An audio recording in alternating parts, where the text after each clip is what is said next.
Hello everyone, Ceri the Crafter here, that's Ceri the Crafter, and I'm here with another Gely postcard play, postcard make. So if you're not sure what I'm talking about, if you look in the description box below, go about 2/3 down, there's a launch video, it's got all the details in, but if you want a quick reference, if you put hashtag and put this into any search engine of maybe YouTube, Facebook, Instagram, you get it, just put it in, click enter, and you should get a whole raft of different arty postcards come up from creators and makers around the world. It's a fabulous challenge. It's happening in July 2024, and I'm having great fun with it, and I'm the one who instigated it. How scary is that? So this is kind of a follow-up from yesterday. So yesterday you saw me do, let's see if I can find number 16. You saw me do this postcard, and the fussy cut flowers I had fallen into peonies and roses. So I said, right, let's put the roses to one side and actually use them in another postcard. So I thought, why not do them today? Now, the thing is, what do I want to do in the background? Well, I seem to be on this thing of making a collage-y type background at the current, which is fine. I'm quite happy about doing that. So I'm going to put this down, because just a bit of spare paper, because I know that I'm going to get stuff gluey. Oh, hello, sunshine. Now, I have got a lot of washi. I mean, a ring of washi. Another ring of washi. And there's another 3 rings of washi behind. I've been collecting washi for years, so please don't ask me to tell you where I get it from. I buy it from eBay, Etsy, Amazon, eBay auctions. If I'm abroad and I go into a stationery or craftware shop and I see some, I'll pick it up. Some people have sent me washi. I've swapped washi rolls with people, so I use a lot of washi. I think we've got there with that one. So I need something to glue upon, because I don't trust washi. Now, oh, there it goes. I've chosen this one, which is quite pale, because if there's one thing I learnt about doing this one, the background was quite dominant. I liked it, but the background was more powerful than I expected. So I thought, right, let's go right the other direction and actually use something that's going to be really pale and delicate to set the roses off. So this is, how wide is this? Because I know someone's going to ask me. This is 15 mil, which is probably 2 notches over 1/2 inch wide washi. But you could do it with any washi, any style, vintage, antique, black, printed, solids, whatever. I just fancy using this. Now I need to pull out a glue stick. Oh, I'm trying to use up bits of glue sticks. I seem to have got into the habit of actually doing glue sticks and not using them all. So I'm just going to tear off lengths of this, run the glue stick down it, put it down, and then once it's all done, I'm just going to trim it off even. Now, the joy of this is, because there's white behind it, it's going to really show up, because that looks like eucalyptus leaves to me, which it may or may not be, but for me, that's a lovely colour. It's just subtle enough to lay, to put the rest of this into perspective. And as I said, I didn't like the fact that the other one was a bit too contrasty for me. Now you can see why I wanted to put down a piece of paper behind, because I didn't want the glue on the end of here sticking on my desk. So bear with me, hopefully this won't take too long. And I do have an idea for the other edge. I just want to play around with a few things first. I want to get the background done so it can have time to dry a bit while we then compose the flowers. There's going to be no saying or wording on this one. It's just going to be all about the roses. Oh yes, there is going to be a saying. Sorry, I got ahead of myself. I found something in a magazine that I cut out that for me made sense of the roses being here. Probably going back to my showbiz days, to be honest with you. And that's sort of where it sparked my mind. Son, I absolutely love you, but please do not come out in full force. I'm trying to work out a way, and I think I've done it, I just haven't completed building it yet, of putting something onto my window temporarily, so in the winter days it's not always there, that is a bit like a diffusion film or a piece of fabric that actually will, it sort of, well, it diffuses the light. So that the trouble is, on my windows have got this pattern on them at the very top. And I don't mind that the light comes through, but I don't necessarily need the distracting pattern. There you go. Sun's proving it to me. I don't need the distracting pattern because I know you guys don't mind. Many of you have said you don't mind, but I mind. It annoys me. So, and there's got to be a way of doing it because I do not want to move my creative space to another area of my studio because I love the fact that I can look out of this window and my garden is ahead of me. And if Biscuit, our dog, is in the garden lying or sunbathing or something, I can see him out the window. I can see the beauty of the plants growing out there. To me, it's part of this being my safe space, being my escape room, should we say, if that's the right word to do it. Now, I don't know whether this is going to go exactly the width of this postcard, which is a 6x4. And by the looks of it, I've either not lined them up properly or it's not cut properly. That doesn't bother me because there's something going on that edge anyway, which is possibly the next piece to go on. I'm all about building the backgrounds at the moment to get things done. So yeah, do go over to my Facebook page, Ceri Griffiths Creative Designs, because that's pretty much where I'm sharing a lot of the other creators' work onto. For no other reason than it's an easy place to put it. Right, I'm happy with that. See, that's good. And I didn't try and line up things. They just naturally fell into being. Now, what I did was I have this bit of gel print that looks perfect on here. And I'm just going to tear the edge. And then I stamped, what did I stamp? I stamped numbers onto the tissue and then attached the tissue to this. I'll tear this slightly. I'd like those to go. I might have to cut that. This is way too fragile. It's gift wrap tissue, guys. So we know how fragile that can be. I don't mind there being a line on it.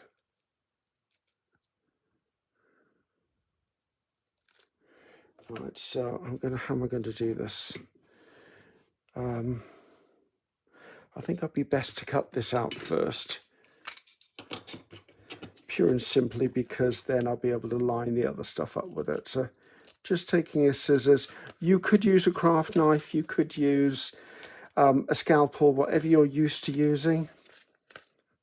So I'm putting it up to the sun so I can actually see or putting it up to the window, should I say, so I can actually see the edges of the card.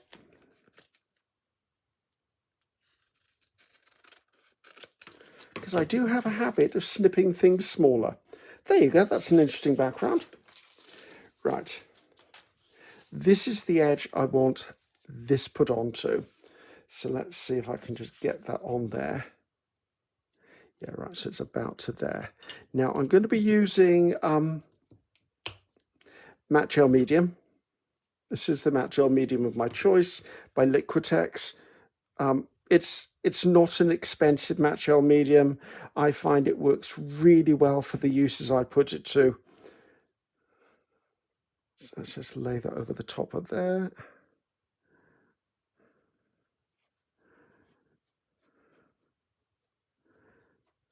Once it's in place, I kind of like to seal it in with another layer.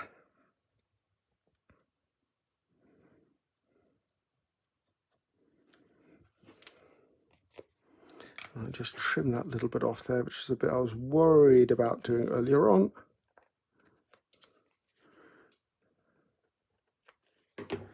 Let's put that down and out of the way.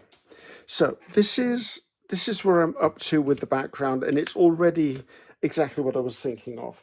Now, I found this in a magazine, The Smell of Success, and I'm going to pop that down there as I'll keep wanting to say the word sentiment, and it's not a sentiment, but you know what I mean. And the title. And the reason I chose The Smell of Success is because when I used to be a dancer and an entertainer, very often on opening night, you would get given a bunch of flowers or a bunch of roses. On closing night, it would be the same thing. You usually find with a lot of award ceremonies and that, roses are what you get given or what you see get given to the people who have won the awards. So I thought, you know what, I'm just going to put the smell of success, because roses are pretty much the smell of success. So I'm just going to come in and I'm going to use glue stick on this. Part of the reason is this is magazine. If I use something like matte gel medium on here, it's likely to wrinkle. Now I could get around that by putting clear gesso on the back, and then when that's dry, put clear gesso on the front. Therefore, I will have sealed in all of the fibers of the paper. I'm going to leave just a little bit of a gap at the bottom, just because I like the fact that that little bit shows. And then I'm going to not smooth it with my fingers, because if I've got glue on my fingers or they're wet in any way, I could disrupt that. I'm happy with that. So now it comes to the fun bit. Now we get to play with the flowers. So loving this. Now there's that peony again. That peony is not going to be used in this arrangement. This is more of an open rose, close. I don't mind things being, right, do I want the white one? I do kind of want the white one. Mind you, the white one's about the same size as that. I'd rather, just playing around. I don't want this to be, what am I trying to say? I don't want it to be heavy. Actually, I don't mind 3. I'm wondering whether if I placed one of these behind, that will look too big, right? These can go to one side. That bud doesn't really look like a bud to me. It can go. Right, now I do have a white rosebud. And if I overlap certain things, see, that looks too full to me. I quite liked it the way it was, to be honest.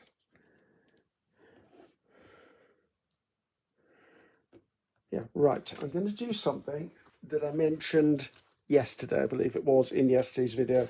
And that is I'm going to pull out a permanent marker, a brown one. These are micron pens.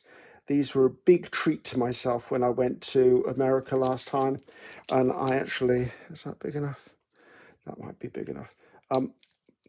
I went to either Michael's or Hobby Lobby specifically to get micron pens, because they're so much cheaper over there than they are over here in the UK. So let's put that to one side. Now, I'm going to use this to draw the stems of the roses. I'm also going to use it to draw the stems of the leaves. Now, I kind of touched on this yesterday. Don't stick down, you're not stuck down yet. So I'm going to do it for you this time. Get off. So I'm going to come in. Now, I know roughly around here,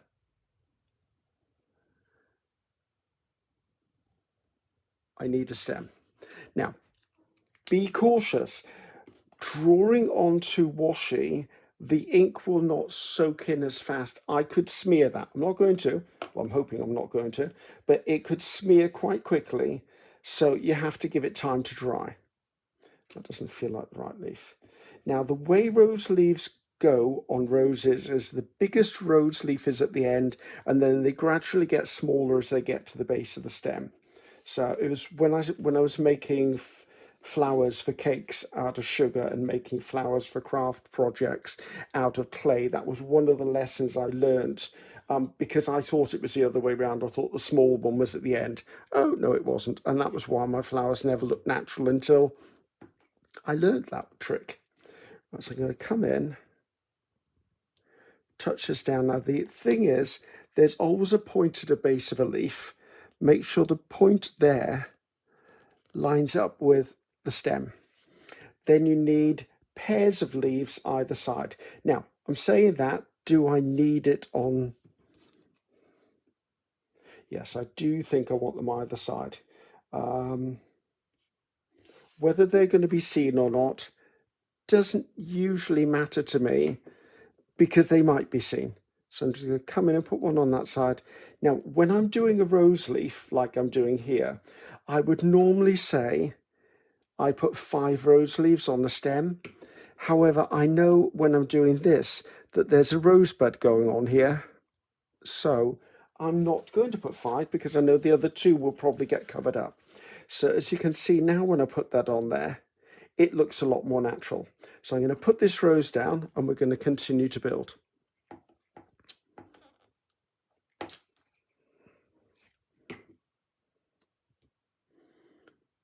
And I don't mind it about there. So as you can see, we got that down already. That's lovely. Now, when it comes to this rose here, this rosebud, not sure I like that rosebud. I'm torn about that one. I wonder whether if I just did a partial, that's just too big. Is 2 going to be too little, do you think? No, I do need the 3rd one. Wonder whether, I'm trying to build stuff here. Actually, I don't mind that. Right, what I'm going to do is I'm going to take one of the smaller leaves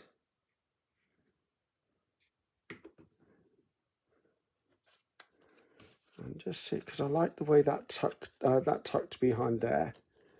I'll pop that in there, and then I'm going to put the edge of this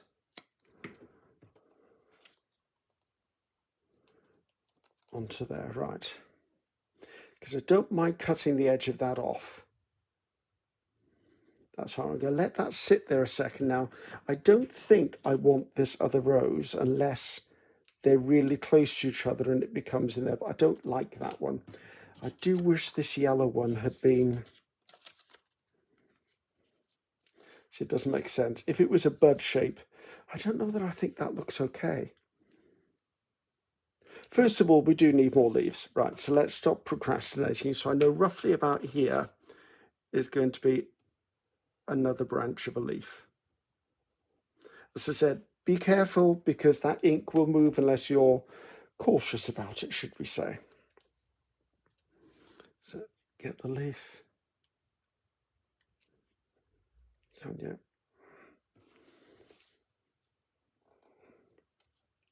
Lining the central vein up with the stem because that's where it would naturally be.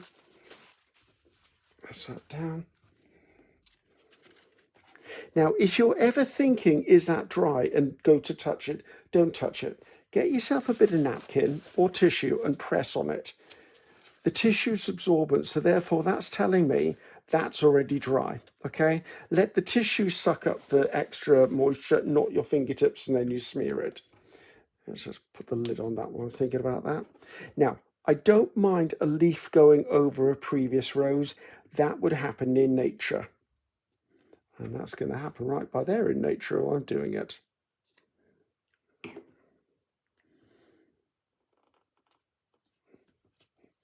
And I think if I put this long one here, it might stick out at the edge.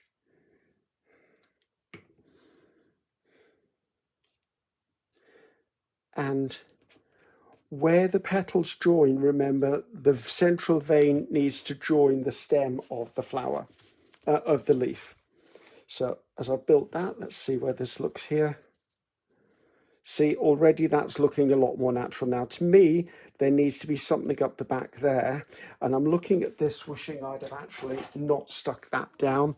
So I'm going to come in with a blade, because I don't have fingernails. Well, I do, but they're not like your beautiful fingernails. They're not my fingernails are not working like that. And I think I'm going to stick a single leaf back there, because not all leaves need to be built in the same manner. But it does give me something to now build a contrast between the two, which is exactly what I wanted. And anything sticking over will get cut off later. Right, back to the pieces we're building. That's looking far better. Right, I want something to come over here. Oh, do I want a long, thin one? No, I quite like this little leaf here. Now, I'm going to stick this to this. And the reason I've done that is because if I stick it down, I can guarantee I'm not going to put these in the same place twice. Now, you can always go around this with something like vintage photo, which will give it the look of a shadow. I'm going to come here and I'm just going to draw a bit of a line here, because I've noticed that when I put this on there, there's a little tiny bit left exposed. See what I mean? So it just makes sense to have that. Now, I'd quite like a leaf in here. I'm running a bit low on leaves.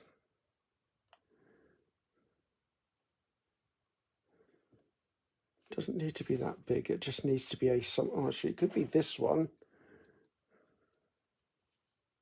Yes, it's that one. Right, I'm going to put this one down.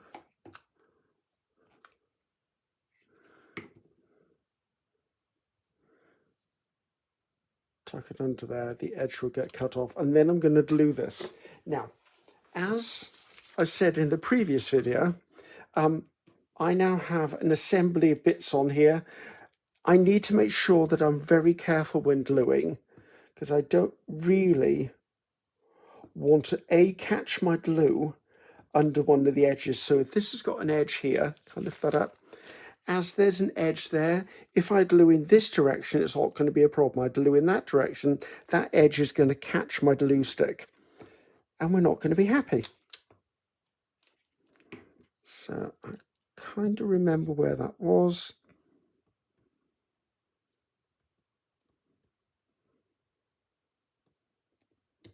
I think that's okay. Let's stick that down. So I'm stuck to the glue. There you go. I'm happy with that. All right, let's take that edge off there. Where are my big scissors?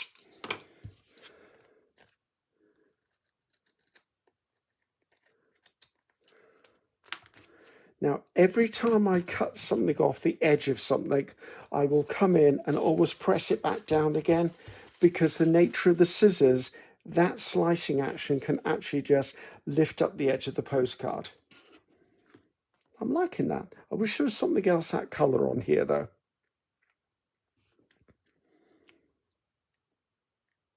But then there's nothing else that colour on. I wish there was something else with colour is probably what I'm thinking. I need something on here that's got a bit of colour. I did pull out butterflies, but to be honest with you, I don't like the idea of butterflies at the moment. Right, bear with me. I want to go and look and see if I've got anything anywhere near any of these colours that we could use. So I've been through my scraps box and I've found this, which, the way this is tearing, it feels like it's wet strength tissue. But I think I can be a let off for this once with this, because it's the piece that I need to put on here. Why did I choose this? I chose this because it's got sort of the same family member, should we say, of the pieces that are on here. And I quite liked this little tiny bit on the bottom. I know, I'm weird. So I am going to still put this on with matte gel medium though. And I'm going to put it on this side. I'm not going to use the whole length of it. I just like the fact that, so I'm going to keep this bit, because once this is done, maybe I'll decide that there needs to be another little bit somewhere else to carry the thing over. So coming in, put down my matte gel medium.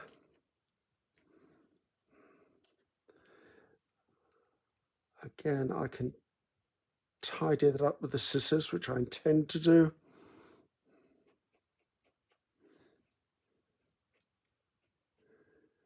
Just a case of pulling the colour up into that corner. And actually I am glad I kept this, because I think I want to put just a little touch of it down here. Maybe about there, to be honest. So that's why a lot of us just keep our scraps, because there's always that one little bit that you need.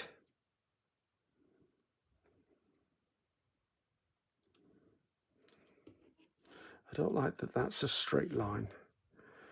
So I'll just rip that up there a little bit. There you go.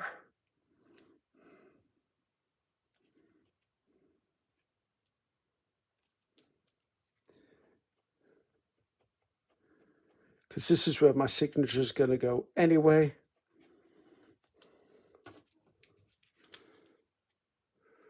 Right, bear with me. I'm going to go and get this fully dried. and then I'm going to sign it in the corner, because part of me wants to put a line along there, and I don't think that's the right thing to do. I just need to think about it for a second.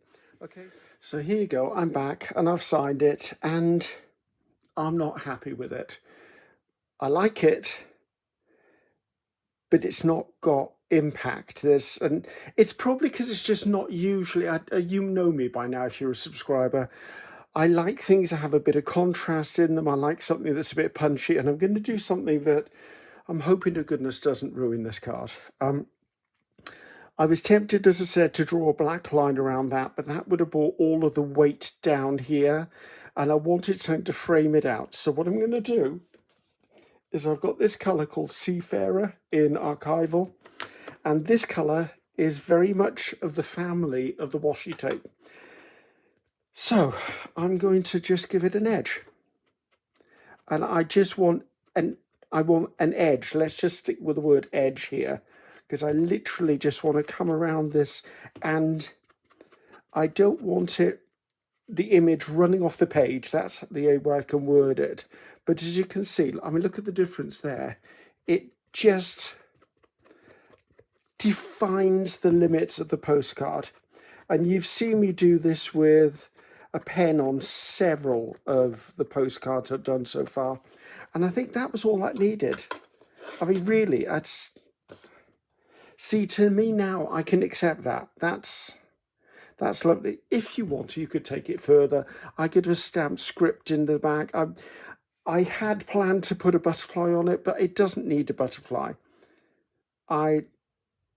The only thing I could even think of, if I was ever going to add anything to this, and I wouldn't, but if I did, would be if I found a picture of an Oscar or another one of those awards and put an award there. But I think that speaks for itself. So hopefully you enjoyed that. Another way of using something up. Creating backgrounds with washi is something I've done quite frequently. I will make a whole background in an art journal purely of washi, or I'll make a 12 by 12 into washi strips or torn bits of washi, stick them all down, cut them into ephemera. I like using washi for that, but then I like using my washi. For me, washi is a resource. It's not something I look at and go, isn't that pretty? I actually use it. So until next time, guys, that was number 17. And I'm Ceri the Crafter. That's Ceri the Crafter. Bye-bye now.